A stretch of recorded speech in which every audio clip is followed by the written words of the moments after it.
I'm waiting for my devices to charge up so I can record a lecture. But it's, in the meantime, it's just got me thinking about how much, like how grateful I am to be where I am.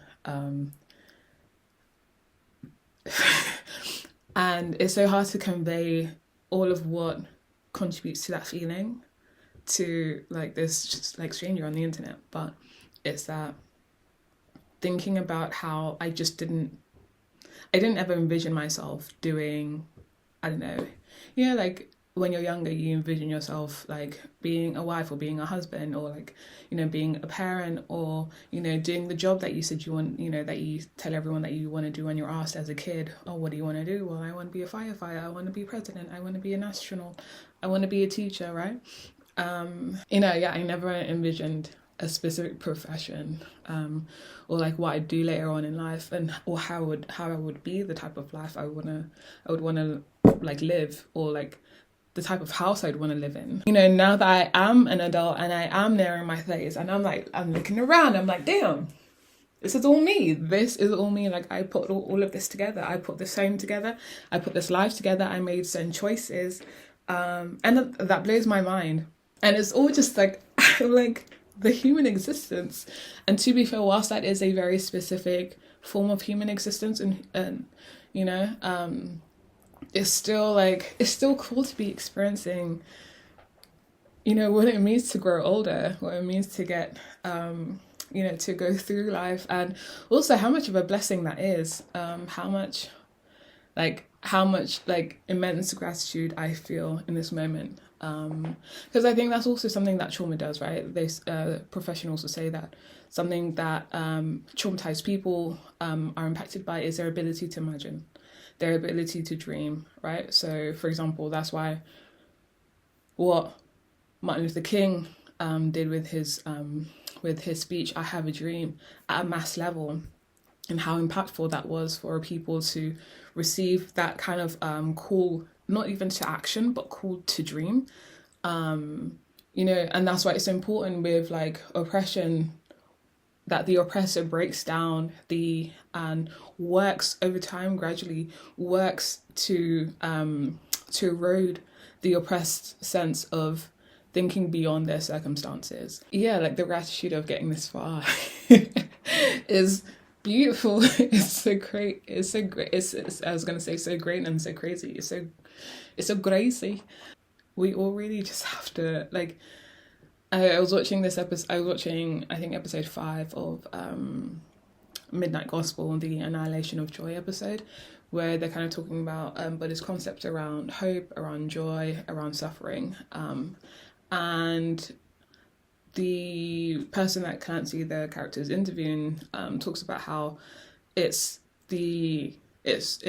hope that almost contributes to our suffering. That if we would just let go of hope, of hoping for more, hoping for whatever, insert word, and just having an acceptance, of the current circumstance. But then I was also thinking an acceptance of whatever will be, right? Within the idea that whatever happens, I will be fine. Whatever happens, I will be okay. Whatever happens, I will have the tools to navigate and to survive, because I have those tools now, or trusting that you will be able to, even if you haven't experienced, because I think about, I didn't experience death until my mid-20s, and when I did experience death, it was so much all at once. I lost my parents maybe a month and a half from each other, and I had never experienced death. I think the closest person that had died, closest person to me that had died up until that moment was my neighbor when I was like maybe like 5, 6, 7. I remember just like one day she wasn't there anymore, and we were told that she passed away and that my mum was going to the funeral, and that was it. So to like go from that experience when I'm like 7 to like 24 and both my parents passed within a month of each other, I was like, sometimes as a teen I would sometimes think about the reality of like people close to me dying, especially if they were like super close family members, but we had such a fraught relationship, we had such a distant relationship, or there was just we didn't have a great relationship. And thinking about the dichotomy of like, I love you, but yet we don't get on. I don't like you, essentially, with all the kindness in my heart. I love you, but I don't like you, right? And just how, como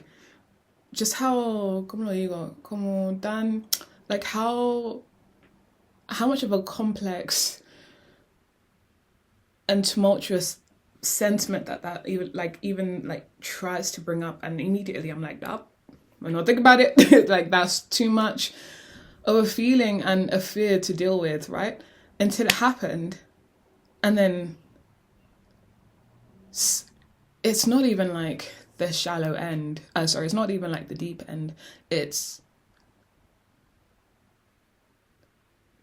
I don't know if you've seen that video where it shows like the depths of where, like, how, like in the ocean, like where the Eiffel Tower comes to, or like where, the Empire State comes up to, where like Titanic is, and where like the deepest part of the ocean is. It's somewhere between where Titanic is and the deepest depth measured of any ocean bottom in this world. You're thrown into the part of the ocean that there is no light, and you can only see those animals with like lights over their heads, like moving around. That's the only source of light you have. How do you survive? You figure it out.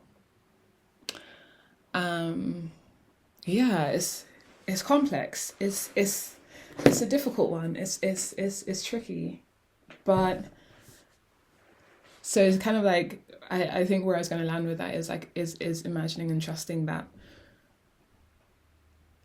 you will have the tools to to handle, or to not even handle, but to get through.